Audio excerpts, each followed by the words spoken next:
میں سب ہاضمی تھا. ہمیں کہا گیا کہ آپ پیرسکوپ ڈیپ آ کے فیلڈ مارشل ایوب کی تقریر سنیں.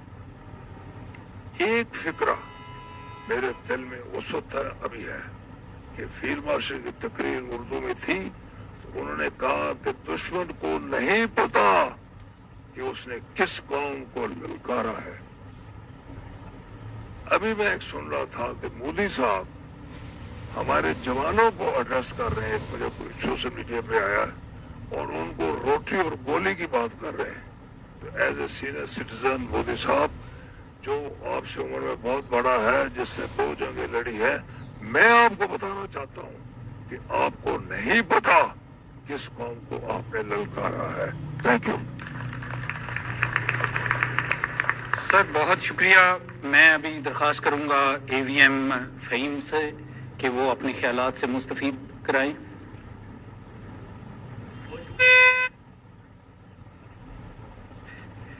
سب سے پہلے تو حاضرین کا شکریہ, خاص کر میڈیا والوں کا شکریہ. اور سب سے پہلے میں میڈیا والوں کو اپریشیٹ کرنا چاہتا ہوں کہ ان کے سچ نے جو انڈیا کے فیس پہ انہوں نے مارا, تو ان کا جو ان کا تھا نیریٹو وہ دفن ہو گیا, اور انڈیا کا میڈیا بھی دفن ہو گیا.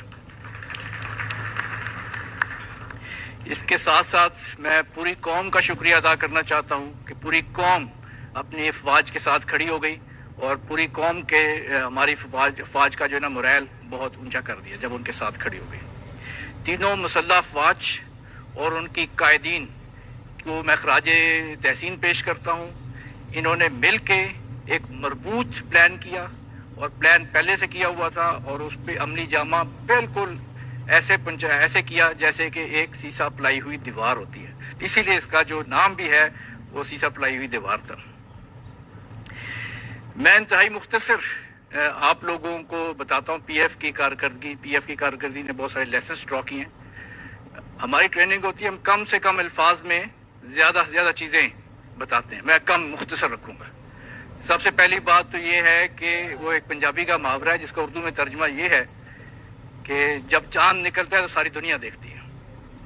ٹھیک ہے جی. تو ایئر فورس نے جو کیا نہ صرف پاکستان میں دیکھا گیا بلکہ پوری دنیا میں دیکھا گیا, اور پوری دنیا حیران اور ششدر رہ گئی ہے.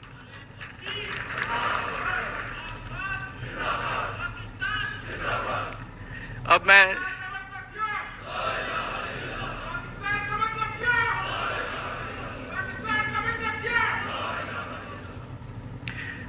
وہاں ایک طرف تو فیلڈ مارشل نے ایک ایسا پلان بنایا. اب میں آپ کو تھوڑا سا ایئر فورس کی طرف بھی لے کے جاتا ہوں کہ ایئر چیف انہوں نے اپنا بستر آپس روم میں لگا لیا. وہ وہیں پہ تھے اور ایک ایک چیز مانیٹر کر رہے تھے. ٹھیک ہے جی. انہوں نے پلان میں جو پہلے شروع میں جو انہوں نے بتایا اپنی ریکوائرمنٹس, باقی جو ڈیٹیلز میں آپ کے ساتھ شیئر نہیں کر سکتا. He said I want Rafale and I want S-400. ٹھیک ہے جی. اس رات کو کیا ہوا, اس رات کو آپ سب کو پتہ ہے, سب میڈیا میں آ چکا ہے, لیکن صرف میں آپ کو یہ بتاتا ہوں کہ وہ جو ہماری کمیونیکیشن تھی وہ اتنی زبردست تھی کہ ایک ہی وقت میں, مطلب آپ کین یو امیجن کہ chief of the staff seeing something and everybody listening. یہ ہوا, چیف آف ایئر اسٹاف نے صرف 2 لفظ کہے تھے. جب انہوں نے پتا چلا کہ میزائل انہوں نے شروع کر دیے ہیں تو انہوں نے کہا کہ شوٹ اینڈ سروائیو, 2 ورڈز. اور اس کے بعد آپ نے دیکھا کہ وہ سیکنڈز میں ان کے جہاز ان کو جو ہے نا تباہ کر دیا گیا. تو اس کے علاوہ جو اس کا جو پی ایف نے جواب دیا ہے, وہ جو ان کے حملے کو ہم نے کیٹر کیا وہیں پہ جواب دے دیا گیا تھا. اور اس کے ساتھ ساتھ جب دوبارہ انہوں نے اٹیک کیا ہے, اور وہ S-400 جو کہ دنیا میں ایک بہت ہی خطرناک چیز سمجھی جاتی تھی, اس کو جا کے مارا ہے. اس کی 2 بیٹریاں تباہ کی ہیں. اور وہ وہاں پہ کہتے ہیں کہ وہ خود جہاز مارنے کے لیے ہے, وہ باقی دنیا کے جہاز مارنے کے لیے ہے, اور اس کو مار دیا گیا. ٹھیک ہے جی. تو رافیل اور وہ ساری کی ساری چیزیں, ان کا جو خواب تھا وہ چلے گئے. ایک چیز جو ہے جو سر نے بھی ذکر کیا, دونوں سپیکرز نے ذکر کیا, اس کو ہم انویزیبل وار کہتے ہیں, الیکٹرانک وارفیئر. اس کا تبھی پتہ چلتا ہے جو جنگ ہوتی ہے. اس سے پہلے جو ان سنگ ہیروز ہوتے ہیں وہ بیٹھے ہوتے ہیں, کہیں نہ کہیں کام کر رہے ہوتے ہیں کمپیوٹرز پہ, جیسے سر نے کہا, اور اس نے جو کام کر دیا وہ اب دنیا حیران ہے. لیکن اس میں جو سب سے امپورٹنٹ چیز جو ہے یہ جو الیکٹرانک وارفیئر ہے یہ آپ کو انڈیجنسلی پروڈیوس کرنی پڑتی ہے, ورنہ اگر آپ کسی باہر کی طاقت سے لیں گے تو وہ بیچ دے گا دشمنوں کے ہاتھ. تو یہ میں آپ کو یقین دلاتا ہوں کہ ہماری اپنی ہیومن ریسورس نے یہ والی کیپیبلٹی ڈیولپ کی, سائبر وارفیئر کی اور الیکٹرانک وارفیئر, اور ابھی تک اس کو سمجھنے میں بہت دیر لگے گی.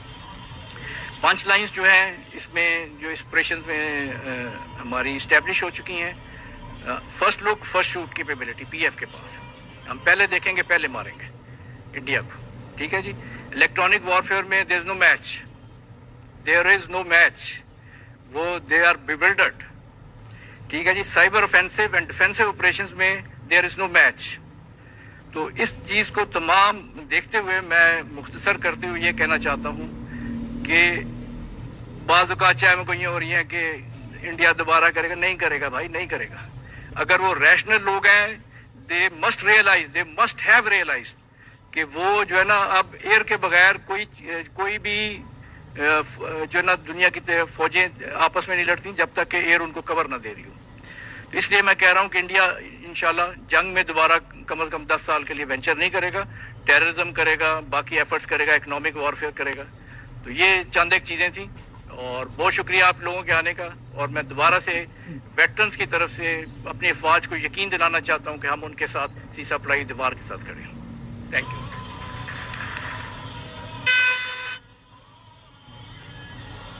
میرے باقی کولیگز کے ساتھ کہ وہ باری باری مختصراً اپنے خیالات کا اظہار کریں, اور ہم سٹارٹ لیں گے ایڈمرل علیم سے. آپ سب کو السلام علیکم. بسم اللہ الرحمن الرحیم, والصلاۃ والسلام علی خاتم النبیین. دیکھیں, میرے سے پہلے 3 اسپیکر نے بڑے تفصیل سے آپ کو حالیہ جو مارکا ہوا ہے اس کے بارے میں بتا دیا ہے. میں چند باتیں کروں گا, اپنے جذبات کا بھی اور اپنے خیالات کا بھی اظہار کرنا چاہوں گا. دیکھیں, ہماری خوش قسمتی ہے کہ اللہ تعالیٰ نے ہمیں وہ دن دکھایا جو ایک انسان خواب کی طرح سوچتا ہے کہ جی جنگ ہو اور اتنی واضح کامیابی ہو. میں کہوں گا یہ فتح مبین تھی جو اللہ تعالیٰ نے ہمیں عطا کی. اور اس میں جو حالیہ قیادت ہے اور اس سے پہلے جو لوگ تھے, کیونکہ دیکھیں ہمارے سے جو پریڈیسیسر تھے جب سے پاکستان بنا ہے, جن لوگوں نے افواج میں آ کے یہ سالڈ فاؤنڈیشن کی اور مسلسل اس چیز پہ کام ہوتا رہا, اور اللہ تعالیٰ نے آج ہمیں یہ دن دکھایا کہ ہم سے کئی گنا بڑا ملک, ہم سے 10 گنا زیادہ ملٹری بجٹ کے ساتھ, اور نہ جانے کس کس کی اس کو ٹیسٹ بھی اور اوپن سپورٹ بھی حاصل تھی, وہ اس بری طرح ناکام ہوا کہ پہلے دن جب اس نے اٹیک کیا اس کے بعد اس کی ایئر فورس فلائی ہی نہیں کر سکی, ہمت ہی نہیں کر سکی. اور ایڈمرل احمد تسنیم نے آپ کو بتایا کہ ان کی جو بیریہ تھی, الحمدللہ ہماری بیریہ کی جو جارحانہ اور دفاعی حکمت عملی تمام ڈائمنشن میں, آپ کو پتہ ہے کہ نیوی جو ہے وہ سب میرین بھی آپریٹ کرتی ہے, سب سرفیس پہ بھی ہوتی ہے. ہمارے نیول ایویشن کے کافی اسکواڈرن ہے, اور ساتھ ساتھ ہمارا جو چوتھا ڈائمنشن ہے نیوی کا وہ پاکستان میرین ہے. تو ان سب کی جو ڈپلائمنٹ تھی, ان کی جو حکمت عملی تھی, اس میں دفاعی حکمت عملی بھی شامل تھی اور جارحانہ حکمت عملی بھی شامل تھی کہ دشمن کو کوئی موقع نہیں مل سکا کہ ہماری وہ سمندری حدود کو یا ہمارے جو سمندری مفادات ہیں